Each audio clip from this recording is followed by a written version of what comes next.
बिस्मिल्लाहिर्रहमानिर्रहीम अस्सलामुअलैकुम everyone, hope you all are doing great. So आज हम एवोल्यूशन के जो पॉइंट्स डिस्कस कर रहे थे उसमें हमने आज एविडेंस डिस्कस करना है कंपैरेटिव एम्ब्रियोलॉजी के लिहाज से। सो कंपैरेटिव एम्ब्रियोलॉजी की बात करें अगर हम तो इससे क्या मुराद है, study of animal development from fertilised egg to the formation of all major organs. यानी कि हम किस चीज़ की स्टडी कर रहे हैं, एक एनिमल के डेवलप होने की। जब तक वो एक फर्टिलाइज एग होता है, एग से जो उसके मेजर ऑर्गन्स हैं उस तक बनने का जो जितना भी प्रोसेस है डेवलपमेंट का, फर्टिलाइज एग से मुकम्मल जानदार बनने तक का प्रोसेस, उसको हम कहते हैं एम्ब्रियोलॉजी। कंपैरेटिव एम्ब्रियोलॉजी के लिहाज से अब हमने देखना है एवोल्यूशन का क्या एविडेंस मिलता है। फॉर एग्जांपल हम बात करें, all vertebrates have Gill pouches. जितने भी हमारे पास वर्टिब्रेट्स हैं उनके पास क्या होते हैं, गिल पाउचेस होते हैं on the side of their throat of embryonic stage. यानी जब वो अपनी एम्ब्रियोनिक स्टेज में होते हैं तो तमाम के तमाम वर्टिब्रेट्स में क्या चीज़ मौजूद होती है, कॉमन गिल पाउचेस होते हैं।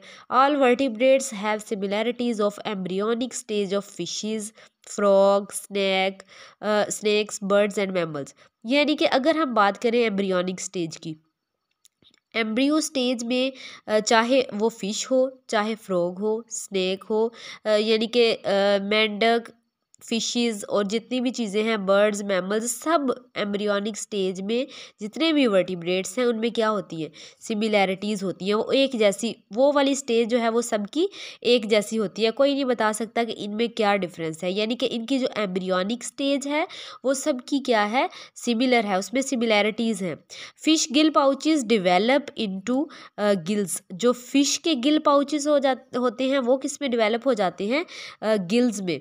और terrestrial gill pouches develop into eustachian tube. तो जो टेरिस्ट्रियल गिल पाउचेस हैं वो किस में, यूस्टेचियन ट्यूब्स में डिवेलप हो जाते हैं, which connect the middle air with throat in humans. वो किसको कनेक्ट करता है, मिडल एयर को थ्रॉट के में यानी गले के साथ कनेक्ट करता है ह्यूमन बीइंग्स के अंदर।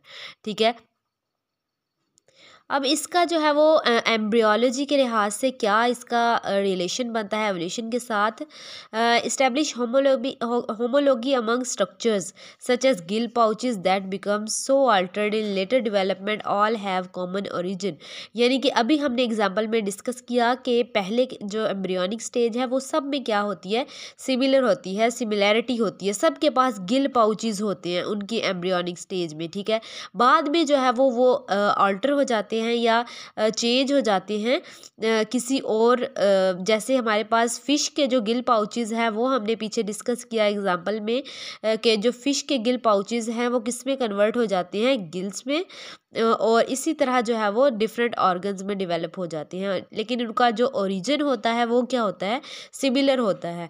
तो इस वजह से जो हमें एविडेंस, एक स्ट्रॉन्ग एविडेंस मिलता है एम्ब्रियोलॉजी के लिहाज से, कि जितने भी वर्टिब्रेट्स हैं उनकी एम्ब्रियोनिक जो स्टेज होती है वो बिल्कुल सिमिलर होती है, यानी उसमें कोई भी डिफरेंसेस नहीं होते। ठीक है, जो नेक्स्ट हमारे पास एविडेंस है वो मॉलिक्यूलर बायोलॉजी के लिहाज से है, जो कि हमारा लास्ट एविडेंस है। इसकी अगर हम बात करें तो study of biochemical structure and functions of organisms.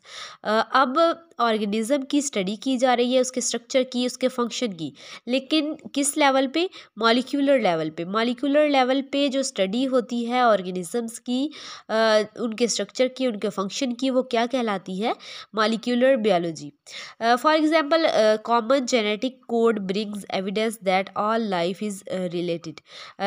यानी कि हमने जो जेनेटिक कोड के बारे में पढ़ा, ठीक है, डिफरेंट जेनेटिक कोड्स होते हैं, ये एक एविडेंस है हमारे लिए कि तमाम जो लाइफ है वो आपस में क्या करती है, यानी कि रिलेट कर रही है। हम जो है वो सब क्या हैं, प्रोकैरियोट्स से ही निकले हैं। ठीक है, हमारा ओरिजिन सेम है। यानी कि human and bacteria have common protein. जो ह्यूमंस हैं और बैक्टीरिया हैं उनमें कॉमन प्रोटीन है। साइटोक्रोम सी है, इज़ रेस्पिरेटरी प्रोटीन, जो कि रेस्पिरेटरी प्रोटीन है, found in all aerobic respiration. ठीक है, तो यहाँ पे हमारे पास जो है वो मॉलिक्यूलर बायोलॉजी के लिहाज से मॉलिक्यूलर लेवल पे जो हम ऑर्गेनिज्म की स्टडी कर रहे हैं वो क्या बताते हैं कि जो ह्यूमन बींग्स हैं और बैक्टीरिया हैं उनका जो ओरिजिन है वो सेम है, कॉमन है। हम प्रोकैरियोट्स से ही इवॉल्व हुए हैं, बाद में हमें जो है वो क्या आ गई हैं, मॉडिफिकेशंस आ गई हैं। अब अगर हम बात करें इसका रिलेशन एवोल्यूशन के साथ, तो evolutionary relationship among species can be found in their DNA के जो रिलेशनशिप है वो डीएनए में देखा जा सकता है, प्रोटीन्स में and their genes and gene products. तो ये हम कहाँ पे देख सकते हैं, डीएनए में, प्रोटीन और जीन्स में हम देख सकते हैं evolutionary relationship. If two species have genes and proteins with sequence of monomers that match closely. अब यहाँ पे क्या करें हैं, जो मोनोमर्स होते हैं उनके जो प्रोटीन सीक्वेंस होता है, जीन सीक्वेंस होता है, वो क्या है, उसमें सिमिलैरिटीज़ होती हैं, यानी कि sequence must have been copied from a common ancestor. तो वो कॉमन एंसेस्टर से ही इवॉल्व हुए होते हैं नेक्स्ट जनरेशन्स में। तो उनका जो सीक्वेंस होता है वो कहीं ना कहीं क्या हो रहा होता है, क्लोजली रिलेट कर रहा होता है, मैच हो रहा होता है। तो ये हमारे पास जो है वो एक एविडेंस है जो मॉलिक्यूलर बायोलॉजी के लिहाज से है। और यहीं पे हमारा जो ये लॉन्ग क्वेश्चन है एविडेंसेस का वो कंप्लीट होता है। होप सो आप लोगों को क्लियर हो गया होगा। कोई भी क्वेश्चन हो तो आप कमेंट सेक्शन में पूछ सकते हैं। अल्लाह हाफिज़।